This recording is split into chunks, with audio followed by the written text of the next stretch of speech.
At number 5, Joey Harrington. Nah, I'm just kidding.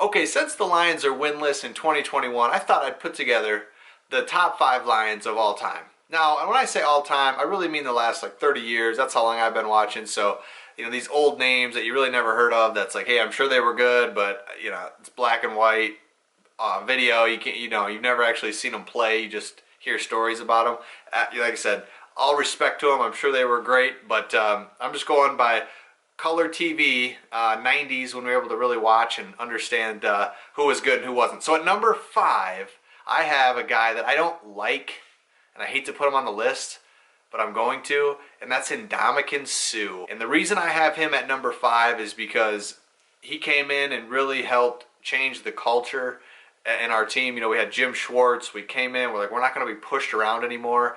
Jim Schwartz is almost like, I don't even care if you get penalties. I don't even care if you stomp on people, late hits. It doesn't matter. We've been pushed around for the last 10 years, forever. Come in, anchor the defense, and we had some really good defensive lines. We were really in the mix there in 2012, 13, 14, 15, and Ndamukong Suh was a big reason that he's a great player and really helped us kind of turn around and have a defense for like the first time, only time I can remember as a Lions fan. So at number 5, even though I don't like him, I'm going to give it to Ndamukong Suh. At number 4, Chris Spielman, the absolute football man of all football men.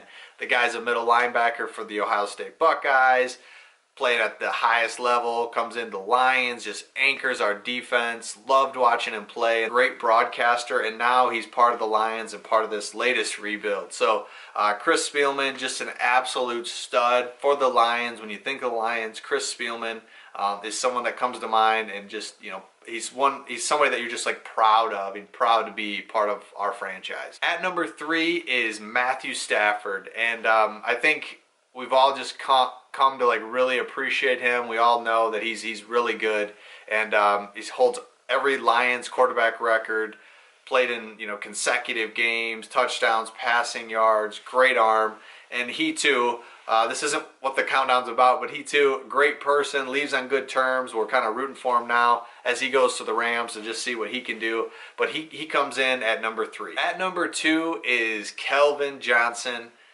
We draft him out of Georgia Tech. You know, he's like the 3rd receiver we've drafted in the past 3 years. The other 2 just flame out. So it's like, all right, this guy's big, strong, tall. I get it. Whatever. What's he going to do?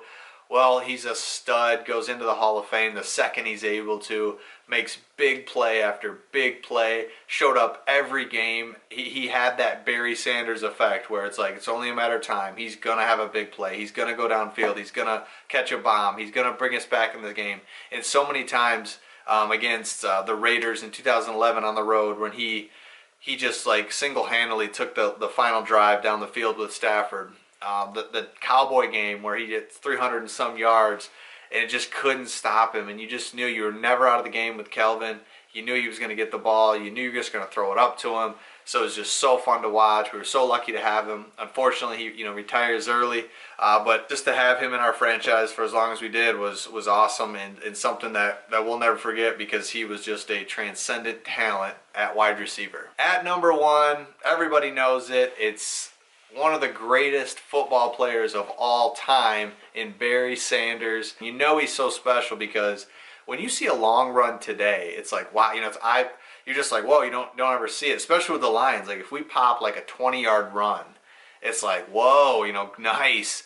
Barry was doing, 60-yard runs every game. Every game he would just explode. And so if you ever want to do something fun, obviously, you know, get on, watch his highlights on YouTube, but really not his highlights, but just actually like game film on YouTube where it's like an actual game and you can just watch it's like a highlight. Every game was a highlight reel. So you could just, don't even need to watch his highlights. They don't even do it justice because in the game, boom, boom, boom, 15 yards, boom, boom, 6 yards. I mean, every time he touched the ball, it was like, whoa, he barely, you know, he almost took that one. He almost took that one.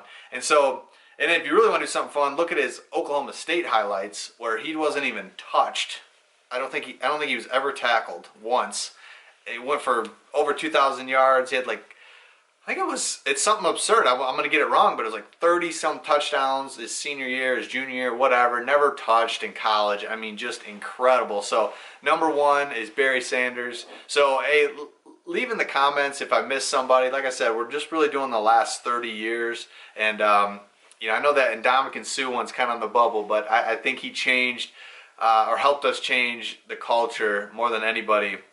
When he came in, of course, he played dirty, but at the same time, like, whatever, do something weird. We got to do something. So, I hope you've enjoyed this video, and we'll see you guys on the next